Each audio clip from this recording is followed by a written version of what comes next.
نے اتوار کی رات کو جام شہادت نوش کیا، اور پھر پیر کے دن آپ کی تدفین ہوئی، اور آپ کا جنازہ حضرت امام حسن رضی اللہ تعالیٰ عنہ نے پڑھایا، اور آپ کو وہیں دار الامیر المومنین میں دفن کیا گیا۔ یہ تو مختصر آپ کی شہادت کا قصہ ہے۔ یہ سازش کیسے بنی؟ جنگ نہروان ہوئی خارجیوں کے ساتھ آپ کی، تو 3 خارجی، ایک یہ عبد الرحمن بن عوف، ایک مبرک بن عبداللہ التمیمی، اور ایک عامر بن بکر التمیمی، یہ 3 اکٹھے ہوئے کہ نہروان میں جو ہمارے ساتھی قتل ہوئے ان کے بعد تو زندگی کا کوئی مزہ ہی نہیں ہے، اور یہ سارا فساد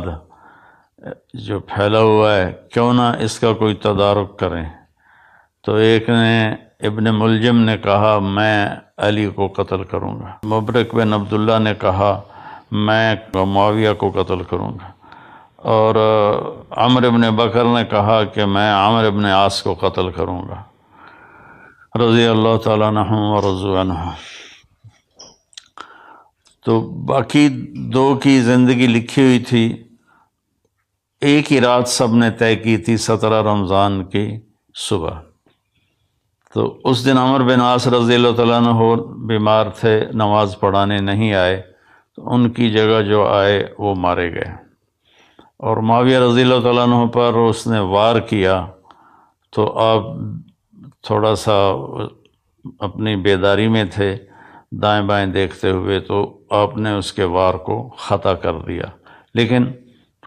کمر مبارک پر تلوار کا زخم لگا، چونکہ تلوار زہر، تینوں کی تلواریں زہر آلود تھیں، تو ان کو زخم تو بہت بڑا لگا، لیکن آہستہ آہستہ اللہ تعالیٰ نے ان کو شفا دے دی اور وہ محفوظ ہوئے۔ تو اس میں عبد الرحمن بن ملجم یہ ہے، یہ جب کوفے آیا تو کوفہ میں خارجی عورت دیکھی تو اس پہ یہ عاشق ہو گیا، اس سے کہا مجھ سے شادی کرو۔ اس نے کہا میری ایک شرط ہے کہ علی کو قتل کرو۔ وہ کہنے لگا میں تو آیا ہی اس کام سے ہوں، لیکن تو پہلے مجھ سے شادی کر لے۔ تو اس نے اس سے شادی کر لی، اور اس کے بعد وہ اپنی اسکیم بناتا رہا۔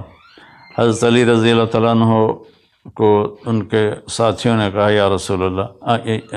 کہ یا امیر المومنین، عبد الرحمن بن ملجم آیا ہوا ہے کہ اس کی نیت اچھی نہیں لگتی، تو اجازت ہو تو ہم آپ کا پہرا دیں، آپ اس کو پکڑ لیں۔ آپ نے کہا پہرا تو آسمان والا دیتا ہے، حفاظت وہ کرتا ہے، اور اگر تم اسے پکڑ لو تو میں شہادت کیسے پاؤں گا؟ وہ بہت تنگ ہو گئے تھے اپنے ساتھیوں کی بے وفائیوں سے، اور اپنی داڑھی کو یوں پکڑ کے نا کہتے ارے تو کب رنگین ہوگی۔ اس کے پیچھے ایک واقعہ ہے کہ آپ بیمار ہوئے بہت زیادہ، تو اللہ کے نبی پوچھنے آئے تو انہوں نے عرض کی یا رسول اللہ مجھے لگتا ہے میرا آخری وقت آ گیا ہے۔ تو آپ نے فرمایا نہیں، تیرا آخری وقت نہیں ہے، تو اس وقت مرے گا جب تیرے سر کے خون سے تیری داڑھی رنگین ہو جائے گی۔ تو ہوئی بھی ایسے، اس نے یہاں تلوار ماری جس نے ماتھے کو بھی پھاڑ دیا اور یہاں تک کھوپڑی کو بھی پھاڑ دیا، تو سارا خون آیا اور داڑھی پہ لگ گیا۔ تو اتنا تنگ ہو گئے تھے زندگی کے آخری ایام میں اپنے ساتھیوں سے کہ بے وفا، غدار بہت زیادہ ہو گئے تھے، اور تو آپ نے اپنی داڑھی مبارک کو یوں پکڑتے تھے، پھر کہتے متا تخزب، ارے تو کب تو رنگین ہوگی، تو کب رنگین ہوگی، یہ اس کو بار بار کہتے تھے۔ تو اس اللہ نے آپ کو یہ رتبہ نصیب فرمایا، اور آپ کو غسل دینے والے حضرت عبداللہ بن جعفر طیار کے بیٹے، اور حسن اور حسین دونوں بیٹوں نے، اور جو نماز جنازہ حضرت